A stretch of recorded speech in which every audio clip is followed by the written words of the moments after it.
Recording. Yeah, I'm here. Hey, Leo. So where have you been? I know. You recorded 3 episodes. You didn't even release your 3rd episode. Yeah. I still haven't even watched it yet. Yeah. And then you just kind of disappeared. I disappeared. Where have you been? Yeah. I got the 3rd episode almost finished, and then I started getting into some songwriting, and when that starts happening, I just keep going with that, and that used up a couple of months. And then a bunch of productions got going.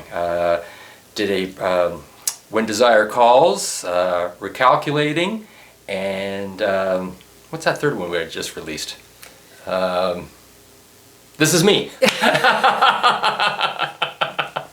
This is me. So apropos. Yes. This is me.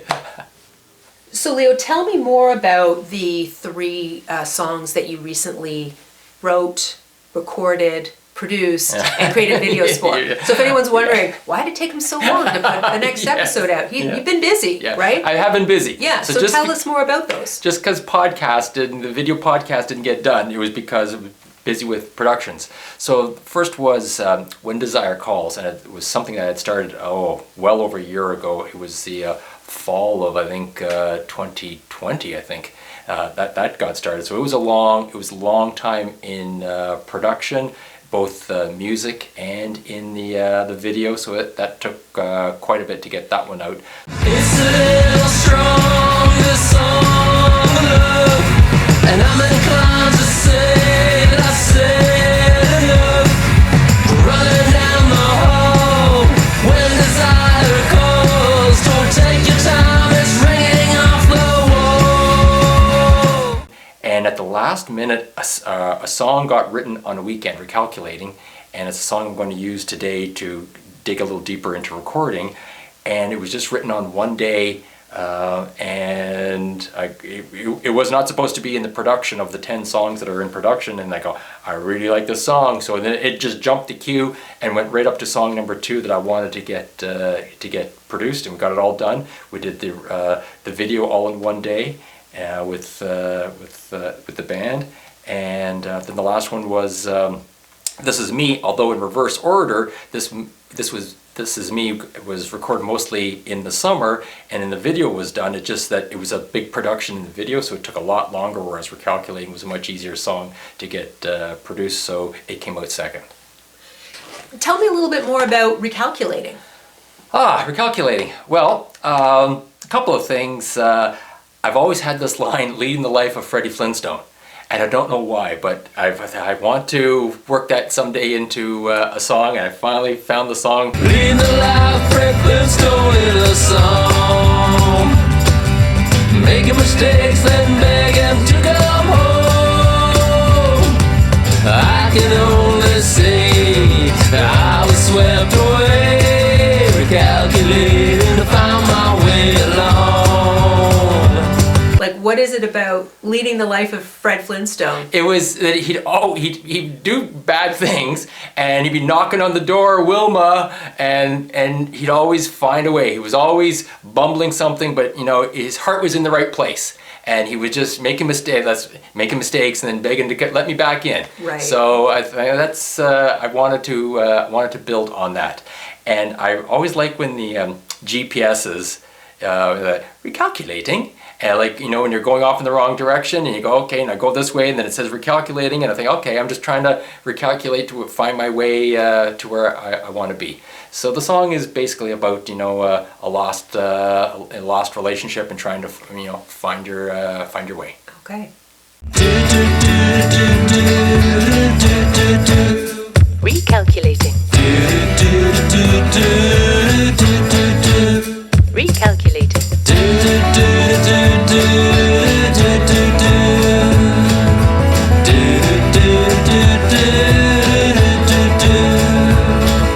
So Leo, what are you going to show us today? Well, I get a lot of feedback from people wanting to know how it is that these productions are made, how is the music recorded and produced. So I would like to drill down and show how songs get constructed. is probably too much for one episode, so it'll probably take a couple episodes to go over. But you know, and there might be some things that other amateurs can use in their way of recording. Mine's a little bit out of the norm because I could do a bit of a hybrid of analog and digital. But I'm hoping that I can show people how I make productions, because there's a nice feeling of getting something out of your head and your own creativity and being able to see it all the way through and feeling that you can control your own production. You don't have to go into a studio. So just tell us a little bit about what you have in front here that you're going to go through with us. What equipment have you got? Okay, so the bulk of the recording is done on a Tascam 24-track digital recorder. It is digital, so we're not recording onto tape, so it's not analog. It is digital, but there's lots of knobs, and I like tweaking. Tweaking and turning knobs. I like tweaking and turning the knobs. There's a lot of one time only, so you have to right at playing with it as it's being recorded or as it's being mixed. It's not like with the Pro Tools and digital recording, you can click, click, click, click, click, and you can just adjust things and it stays like that forever. But with analog mixing, you have to adjust it as it goes. So the bulk gets recorded on this recorder, but I also have the drum machine. While I was missing in action with the podcasts, I did go out and buy a beautiful preamplifier, and I love that, and a compressor limiter, and then I have an effects unit to be able to simulate electric guitars. So that's the basics of what I use to start the recording. Drums are a whole nother issue. What are the do some plugs here? What are the brand names of the equipment that you're using? So you mentioned about the mixing board. The recording board is a Tascam. Okay. The drum machine is a Roland. The famed Roland TR-707. Yes. The preamp. The preamp. Thank you. The preamp. The preamp is Warm Audio, the Tonebeast, and DBX for the compressor limiter, and TC Helicon for the effects unit. Okay. All right. You've written a song. A stupid little song. A stupid little song. You've written a song, and you're getting ready to record it. Take us through the process. Okay. All right. So I'm not grabbing the guitar for any particular reason, other than as it's a tax write-off. No, just okay, so you have written a stupid little song.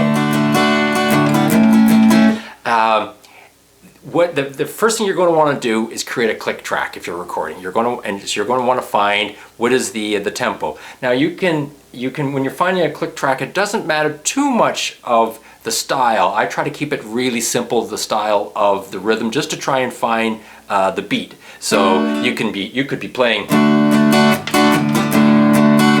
You can be going up and down. There's various different rhythms. Play the song over and over and over and over to try and find the speed, the tempo. Because at some point you got to make a commitment to the beats per minute, to the click track. I always record to a click track. That way I can, as I've said before, I can give the song to other people to work on. I can tell them what the speed is. So playing the song over and over to finally get the right tempo. And then I just use, I have a couple of different drum machines, but I use the 707 for the click track. Now I've already set it to be 180, but so you can, now I will record that onto, at the time that I'm playing. Let me just turn it down a little bit. It gets a little bit irritating quickly. So then I'd be going.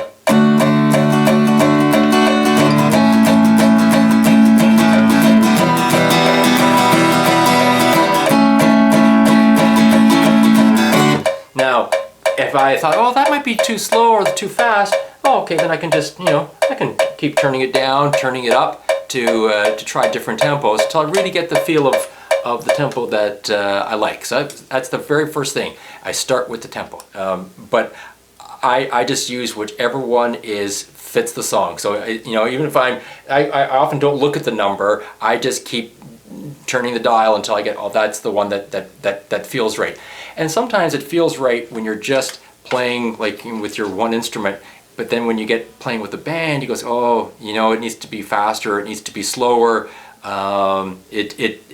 know, that's why I quite often record just the guitar and the click track, put it in my my iPod Gen 3 and go for a run and listen to it and go, yeah, that's the right tempo. Because after a while you go, yeah, no, I'm rushing, or oh, it's dragging. So finding that right tempo, and it can be a real trial and error. I have so many songs that have started well into production, even as far as the drums were on and everything, go, yeah, you know what, that's just too slow, or that's too fast, or it's too something, and just start again. So, you know, just trying to find that right tempo at the beginning, that really saves you a lot. So to summarize, it's decide on the tempo you want for the song, and then set up your click track to match that, and then that way, regardless of what you do, you've always got that as your baseline. Yes, so okay. That's the starting spot. Okay, good. Okay, so what's the next step in the process? The next step, once I've decided on the speed, the tempo, I like to record a scratch guitar vocal track. It doesn't have to be, it can have lots of mistakes in it. I'm not worried about the words, I'm just worrying about getting all the timing down. So I like to record the click track live. You can actually just record a whole, record the click track first, and then play along to that. But I like recording it live because I like watching the light go across the machine, so I can keep track of making sure I didn't miss any beats. So I do that, and you can do it with your scratch vocal track with whatever instrument you wrote the song on. It can be the electric guitar, for me it's almost always the acoustic. So I don't really pay attention too much to, if I'm out of key, which I am always, or something, but I just want to make sure I've got the structure of the song down. So I would, if I'm using the acoustic, I will either mic the acoustic to one track, and sometimes I even use the same microphone just to pick up everything all on one, just so I have something as a bedrock. Or if I'm using the electric, I can put the electric onto one channel and the vocal onto another channel. And then once I go, okay, this all sounds right, from that point on I go, okay, now I can redo, now that I've got that vocal down, I can pay attention to, I can delete the guitar track and start to record a good guitar track, knowing that I don't have to pay attention to try and sing at the same time. And then once I got a good guitar track, then I go back and redo the vocal, and now I got a guitar track and a vocal track, and now we start building the song out from there. Okay, so I'm a little bit confused because I'm not a musician and I don't record music. So you said that you record the click track and you play the click track and you're doing the scratch guitar and vocal into one microphone, and that goes into one track on your board. Is that what you're saying? No, multiple tracks. So, okay, this is a good time as any. Let me just turn a few things on here, and I might be able to explain that better. Okay. So, to answer your question, while I'm recording, the drum machine is going to one track. It's going to, in this case, it's going to track 24. Okay. It's cable, it has a wire going to the input, it's going to that. I have the acoustic guitar, I'll just turn that down a little bit. I have the acoustic guitar plugged into another input, and that goes to number 9, to track number 9, just for, okay. I'll have the vocal mic plugged into track number 4. So there's 3 inputs going at one time, okay?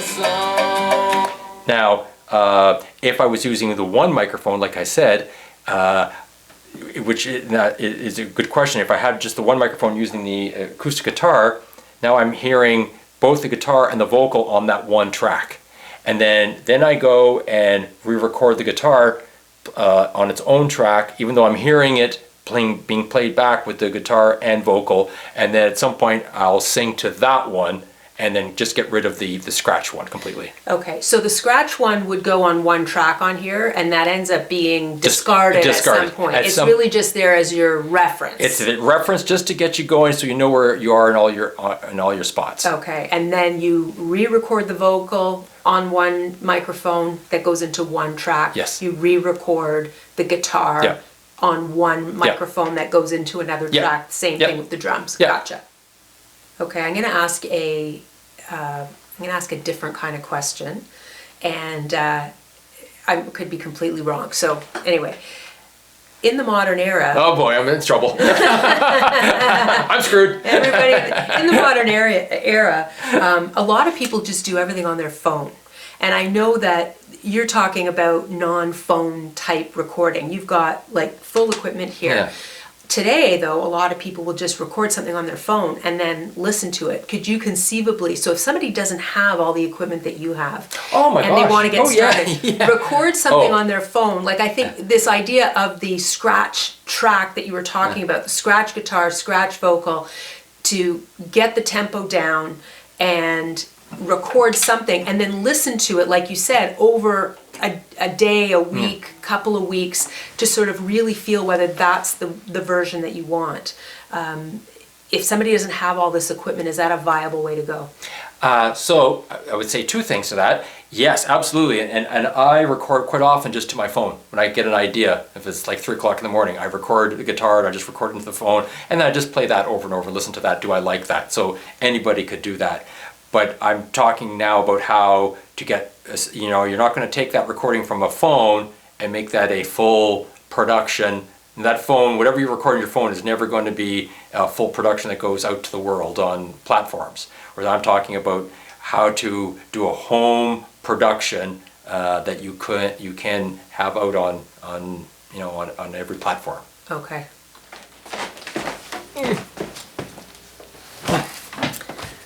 Okay, so let's summarize what we've covered here today. Step number 1 was decide on the tempo. Do I need to summarize your steps? I think maybe you should be doing this summarize. You summarize. Okay, I'll summarize. Decide on the tempo and record the click track. Yeah, that's right. Yes. You're just going to say yes? You're not going to elaborate? I'm going to do it again. I'm going to do it again. All right, so let's summarize what you went through with us today. Step number 1. Decide on your tempo. Okay. If you don't have access to a drum machine, there's apps on phones you can use. You want to get your tempo down so that you know that you can play to that. So step number 2 would be record a scratch vocal instrument track. Mine's always a vocal guitar, but something that you can listen to with your click track. Okay, and then step 3 is you... well, for me, go for a run. Okay. But listen to it over and over and over to see how you feel. Step number 4 would be if you don't like it, you can go back to step number 1. If step number 4 is you do like where it's going, you can move on to step number 5, which is starting the production, starting to re-record individual tracks, building upon what you've already started. Okay, and in the next episode, what is this thing in your lap? Well, this is analog tape, and I'm going to talk a little bit about that in the next episode because I have used this. Oh, I wish I had a little SIM card, because if you had a little SIM card, they'd be like, okay, or you can record onto a little SIM card, or you can record onto this. So I'll have a little bit to speak about that. Okay. And in the next episode, we'll dig deeper into recording individual tracks and that. Okay, good. Thanks, Leo. Okay, thank you.